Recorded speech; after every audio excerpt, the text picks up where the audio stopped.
Assalamualaikum warahmatullahi wabarakatuh. Selamat bertemu lagi teman-teman. Hari ini kuliah kita adalah terkait materi pasar uang dan pasar modal. Ya, materi ini sangat menarik dan biasanya didapat oleh mahasiswa-mahasiswa yang sudah masuk semester 5 ke atas dengan penjurusan manajemen keuangan. Teman-teman, kalau kita belajar tentang pasar uang dan pasar modal, artinya ada dua lembaga yang akan kita pelajari. Pertama adalah pasar uang yang regulatorinya diatur oleh OJK, sedangkan pasar modal diatur oleh Bapepam LK yang sekarang namanya juga adalah eh, OJK juga ya. Ketika kita belajar pasar uang, maka eh, salah satu contohnya adalah yang paling gampang, kita membuka sertifikat deposito di bank-bank swasta ataupun di bank negeri ya.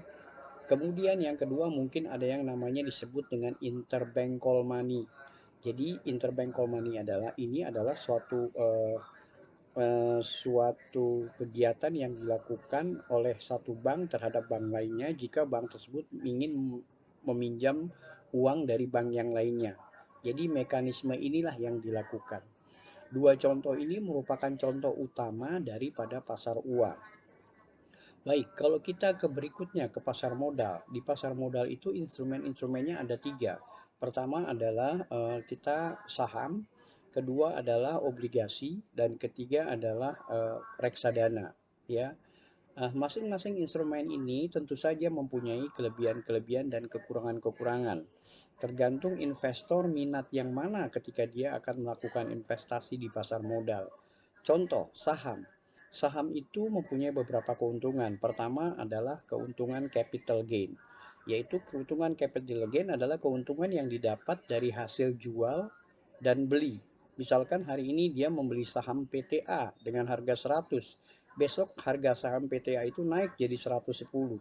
Nah, apabila investor itu mau menjual, maka terjadi selisih antara jual belinya, maka akan terdapat keuntungan. Nah, keuntungan yang dari 100 ke 110 itulah yang disebut dengan capital gain, ya.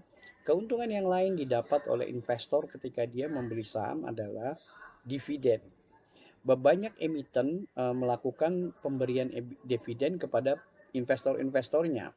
Kalau zaman dahulu dividen bisa setahun 2 kali, bahkan 3 kali. Sekarang rata-rata perusahaan yang go public di Bursa Efek Indonesia rata-rata hanya memberikan dividen setahun sekali.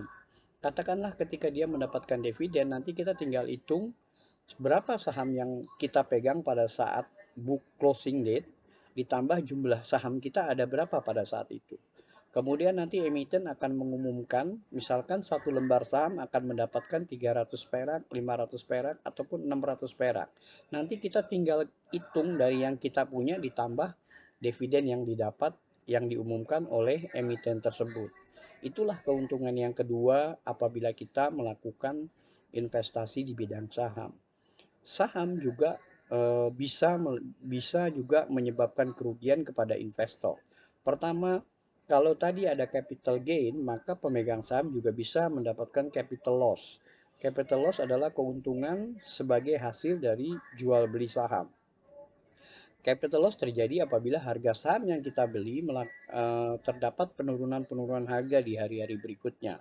Ketika kita menjualnya, maka kita akan terkena dengan capital loss. Kerugian lain yang didapat apabila kita melakukan investasi di bidang saham adalah jika terjadi perusahaan atau emiten-emiten itu sudah dikatakan bangkrut atau oleh pengadilan negeri, maka kita biasanya akan sulit mengambil saham-saham kita di perusahaan yang sudah dinyatakan bangkrut tersebut. Walaupun sebenarnya peraturan undang-undangnya mengatakan perusahaan yang bangkrut harus mengembalikan dananya kepada pemegang-pemegang saham yang tercatat di pembukuan masing-masing emiten tersebut. Itulah tadi adalah pembahasan tentang keuntungan dan kerugian ketika kita melakukan transaksi saham. Instrumen yang kedua di pasar modal adalah obligasi. Obligasi tentu saja Berbedanya dengan saham adalah obligasi biasanya kita harus punya modal besar ya, karena obligasi yang termurah misalkan sertifikat Bank Indonesia aja itu harganya bisa 1 miliar. Ya, mungkin ada ORI, uang Republik Indonesia bisa diperdagangkan dengan harga 500 juta, tapi tetap harus mengeluarkan banyak uang. Nah, instrumen lain yang ada di bonds ini bisa juga kita membeli government bond atau obligasi pemerintah. Ada juga obligasi swasta. Tentu saja kita harus berhati-hati ketika kita membeli obligasi-obligasi ini. Keuntungan-keuntungan dan kerugian-kerugian yang didapat ketika kita melakukan pembelian dan penjualan juga hampir sama dengan saham. Ya, di obligasi ada keuntungan capital gain juga hasil dari transaksi jual beli. Terus kalau di saham itu ada dividen, maka di obligasi itu adalah pembagian kupon. Biasanya kupon itu sudah di setup dari awal setahun 2 kali atau setahun sekali. Kuponnya kita akan terima biasanya di bulan-bulan September dan Oktober. Itu adalah keuntungan-keuntungan kalau kita berinvestasi di pasar obligasi, yaitu capital gain dan kupon yang diberikan. Kerugiannya ketika kita melakukan transaksi ini apabila perusahaan-perusahaan tersebut dikatakan default. Default ini maksudnya adalah eh, emiten tersebut tidak bisa melakukan pembayaran kepada investor. Nah, ketika terjadi ini maka agak sulit bagi investor untuk meminta kembali dananya. Makanya investor harus hati-hati ketika dia akan melakukan investasi di bidang obligasi.